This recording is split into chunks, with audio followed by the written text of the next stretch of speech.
if each and every time you open your television, you see your politician, know there is trouble in your country that are managed or are governed well. People don't even know their politicians.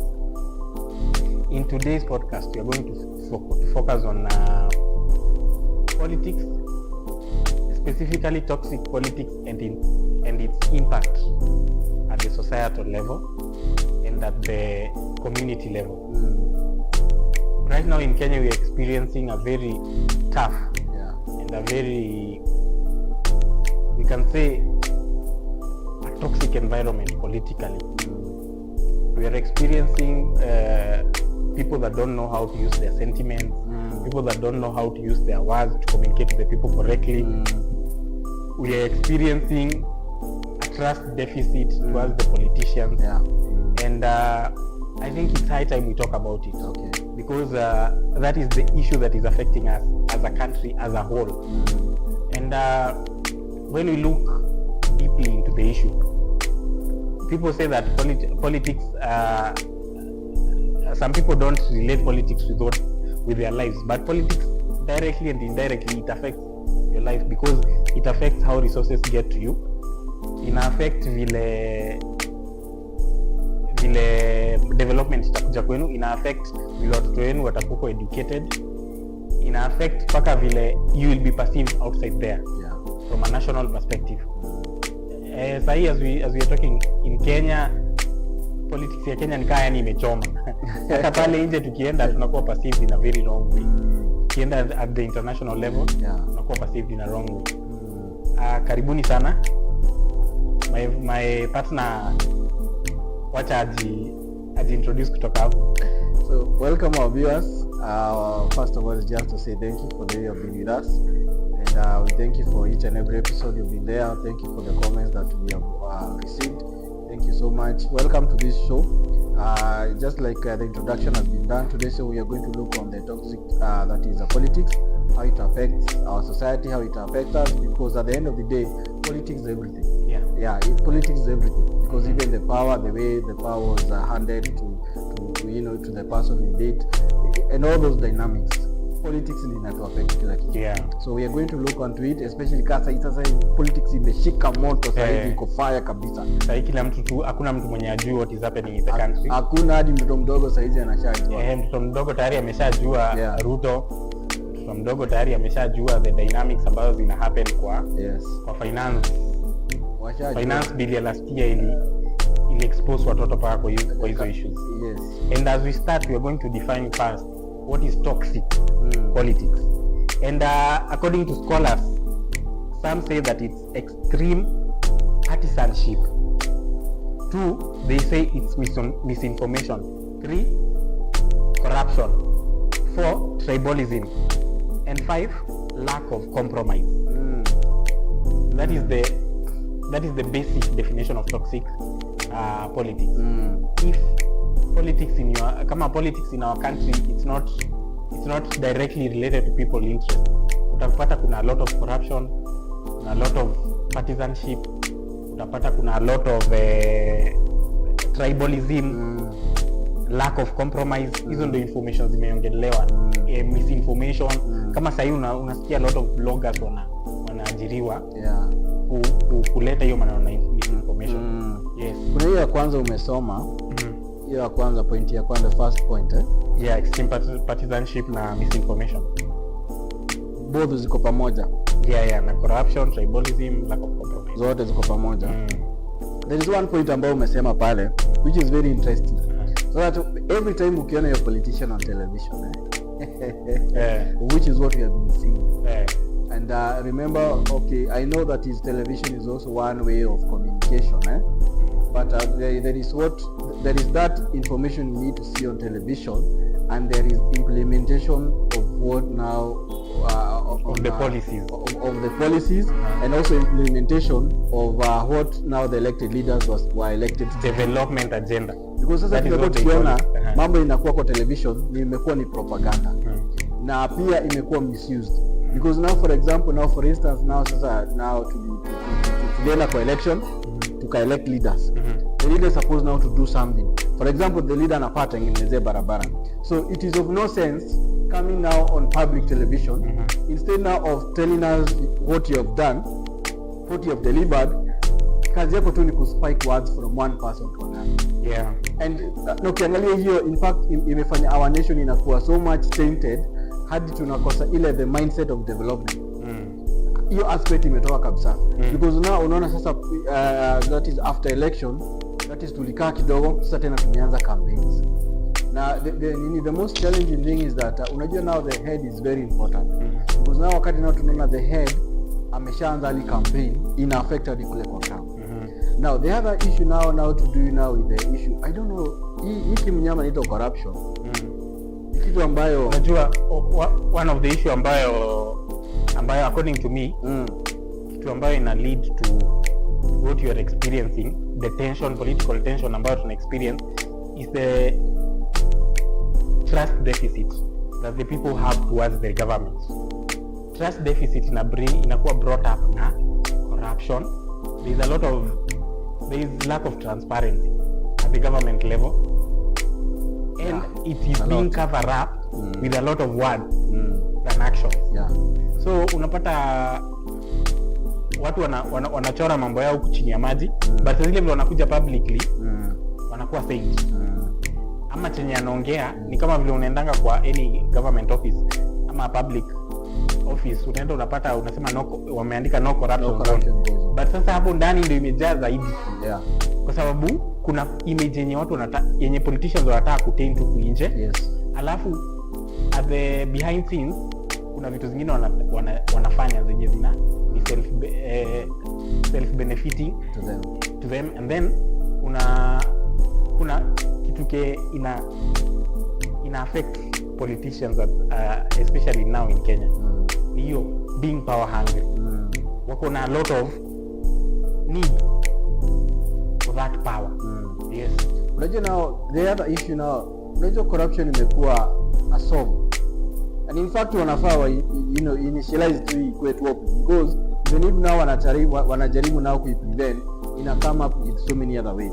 Na ina affect in each and every institution.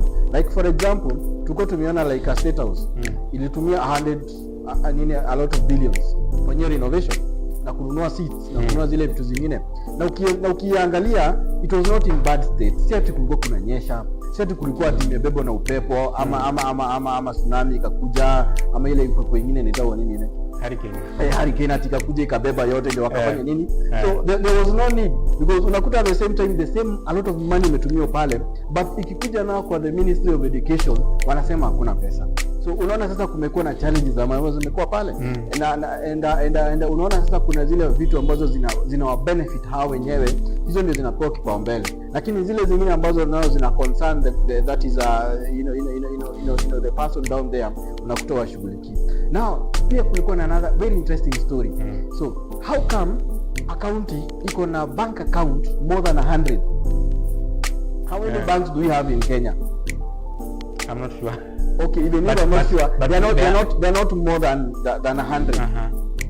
In fact 100 nimeweka kwa iko kiwango cha sana on a higher side. Hata sidhani 50 imefika. But you can imagine account iko na 200 accounts, 300 accounts. Hizo account ni za nini? Ni za kufisha out money. And yet ukiangalia nao, kwa sababu this report ilitolewa na that is an auditor general, alikuwa anaitoa akiambia nao the Senate and the Parliament waweze kusaidia na kutofautisha how many accounts that is each and every county inafaa ikuwe na account ngapi, because hizo 200 accounts za kufanya nini. Second, unarudi unakuta in the same function unakuta county inatumia legal fees. Such that kama county maybe ilishtakiwa, maybe walienda kama ni barabara waka encroach kwa mtu, ama gari ya county kafanya accident ama kitu fulani, vitu kama hizo, kwa sababu county zikosagi mavituko mambo ambazo zinakuwa pale. So unakuta wana hire private firms, and yet tuko na county attorney mwenye anafaa kushughulikia hizo kesi, but yet wanaenda kuhire that is a private firm ya represent. Ukiangalia zile pesa zimetumika in that financial year, it's a lot of money. Ukijaribu hata kuangalia kweli koti huwa ina charge namna gani, hata ukijaribu kuangalia zote haziada, because kama that is a county unakuta iko na hizo function na hawashiki, because kama that is kama county iko na 200 accounts ni za kufanya nini? Wakienda pale wana explain, wanafanya vitu mingi, wanahojiwa pale, wanapiga hivi, wanapiga kona. Saa zingine anti corruption tunaona wameshika mtu, lakini hatuoni at the end of it mahali inaendelea. So it is something ambayo ina pain watu, because especially kama hizi circumstances zenye tunapitia saa hizi, watu wanataka kuona results, watu wanataka kuona vitu ambayo zinawasaidia, but at the same time tukiangalia wakati kama kuna information kama hii, that's unaona president kama Trump alikataa pesa ikuje huku kwa sababu anaona this county appropriation inatumia billions. Hawa wanatumia billions, the leaders wanaishi maisha mengine extraordinary pale hivyo, na ndiye mwananchi pale bado anafanya nini? Bado anaumia. So I think it is a balance, and it is high time that the leaders now should take charge. They should do something about it. Yeah. You know, you've talked about leaders taking charge, and for a leader to take charge ni lazima akue powered na a certain level of bureaucracy. Yeah. Kuna zile standards zinafaa ku guide ama kumpatia right of is he cheating his or her power to drive change. But sasa in Kenya, according to me, 27 constitution ilileta a lot of democracy in Kenya. Yeah. But at the same time ili open a lot of pathways za kuestablish systems nyingi zenye zinafanya issues zikose kuwa traceable. Yes. Unaona kama for example at the county level, Auditor General anatoa report. Counties, the county assembly together with the governors, the county leadership, they have the right to rebuttal and to attack the Auditor General because they're supported with the 27 constitution. So at the same hiyo issue inatu bring bado kwa politics, kwa sababu sasa vile Auditor General analeta report, haleti ya report kama politician, no, analeta report kama technocrat. Yes. Lakini sasa vile county ina respond kama politician. Yeah. Unaona? So at the end of the day we end up having weak public institution. Right now accountability level at the public institution iko limited kwa sababu ya politics. Yeah. If you are aligned with the politician, then the public institution will thrive. But if it's not aligned with the politician interest, the politicians will use the 2020 constitution. Yeah. Remember, kama sahi the parliament, they have the right to make policy. They do. And if they deem that what you are saying or what you are doing is not as per their preference, or is not as per their interest, yes, they just go to the parliament, they introduce a new policy that will hunt you down. Unaona kama sahi in parliament right now, I don't think we have a minority and majority in the parliament that we have right now. They are there per se. Yeah, but one side practically they are all in government. Practically we don't have an opposition. We don't. So anything will pass. Yeah. Anything as long as it's supported by unakumbuka kama issue ya NG-CDF. Yeah. CDF, me according to what I know, an MP is supposed to legislate and mobilization of resources to their constituency and legislate and develop policy. So hii issue ya being given funds to do development, it doesn't make sense. Yeah. It is just a way of wame introduce a policy ambayo ina favor their interest. Unaona? Na sasa ndio maana nasema 2020 constitution ili broaden platform. Ilikuwa mzuri sana ya democracy. Yeah. Lakini I don't think we were ready to handle what 2010 constitution had to offer us. We were not ready, we were not mature enough as a country. Najua what happened is that every leader that is what do you call it, we can say it's just like every leader wakati anaenda nao kwa the zone. So what he does, he analyzes the zone. They are thinking where they are, where they want to be, and what they need. That is all those circumstances. So the 2010 constitution I remember very well hata wakati ilikuwa inakuja, because hata ilikuwa inamwagwa na helicopter. Watu hawakusoma. Watu walisema Kibaki akisoma amesoma. Raila akisoma amesoma. That time kulikuwa Koigi, wakasema Koigi akisoma amesoma. So what does that tell you? It tells you that nobody cared of what was inside, because what kile watu waliambiwa ni ya kwamba hamtanyang'anywa mashamba, hamtakuwa that is kukikuwa na police brutality na zile vitu kubwa zenye walijua wakiongea watu watakacha. Lakini wakasahau kumbe ya kwamba kuna other things, because kama watu wangesoma na wajue kuna huge budget of the county government, wangekataa ama wangeenda wafanye nini, but because the leaders they knew na wengi wakajua kumbe kutakuwa na governor na kila kitu, so hawa wakafanya nini. So the 2020 constitution is, in fact, our constitution is one of the best of it. So what happened is that this constitution inafaa iende kirekebishwa na kipewa nguvu each and every time na the parliament. But at the same time we need to be careful, because one thing that 2010 constitution did ni ku improve democracy. Na one of the impacts ya ku improve democracy ni freedom of speech. Na you have, because you have the freedom of speech, you have the ability to justify whatever you are doing, even if it's illegal. Unaona, so hata unaona before 2010 constitution kulikuwa na Supreme Court? No, hakukuwa na. Sasa unaona Supreme Court iliwekwa ndio kukuwe na hizo levels za justice. Uende hapa huyu High Court ikose kufurahishwa na ikose kutoa judgment yenye ina favor, unaenda Court of Appeal. Ikikosa unaenda Supreme Court. Unaona? So hiyo ni kumaanisha aje that kuna systemic processes za ku incorporate corruption in our country. Na ndio maana unapata saa hii kuna a lot of promises zinakuwa aired ama zinasemwa kwa public forum, but kwa implementation ni something totally different. Promises na implementation of these promises, they are going separate ways. You cannot track these promises. Why? Because kuna systemic procedures ama processes zenye ziko in place zenye zina frustrate efforts za kuleta development kwa watu. Unaona, kwa sababu saa hii ukienda kwa MP ataanza kucomplainia funds hazijatoka. Ndio? Ukienda kwa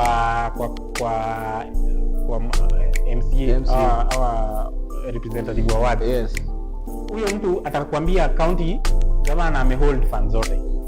Unaona? But wakati alikuwa anapiga campaign hakutaja hiyo part ya ati hizi funds zimeholdiwa na governor, tutaenda work vile zitariliziwa. Unaona? So kuna aspect ya sasa vile tuna make promises, sisi wote tuko on the front line. Sasa vile inakuja kwa accountability, hakuna mtu mwenye unaona hapo mbele, kila mtu ameenda mashimoni. Na ndio unaona saa hii kuna a lot of trust deficit. Like right now, if you are social media, actually everyone is going through social media. What is happening right now? Our president is going to Mount Kenya, but we are experiencing a very tough and a very what can you say, a ground that rejects, a ground that injects. Niliona Murara Kebaso anasema nini yake inaitwa inject. A ground that injects truth, a crowd that rejects this popularism. So is a trust deficit. I don't know how the president ata structure language yake in a way that atakuwa acceptable kwa the people, kwa sababu watu wamelose.